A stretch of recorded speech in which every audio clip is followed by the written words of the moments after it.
ఎప్పటికైనా సొంతం. రాదురా ఏ విజయం నీ కోసం నా కోసం, ఎటుపోదురా నువ్వు చేసిన కష్టం ఎప్పటికైనా సొంతం.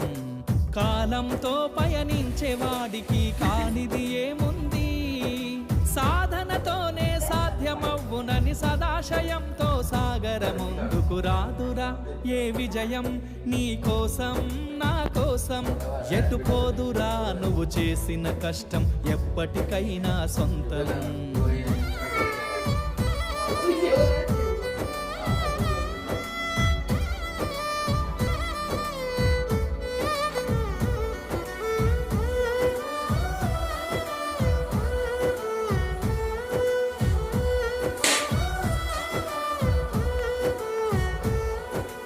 ఆకాశంలో అలలాగా పోయే ఆ పక్షులనే చూడు, అనుకున్న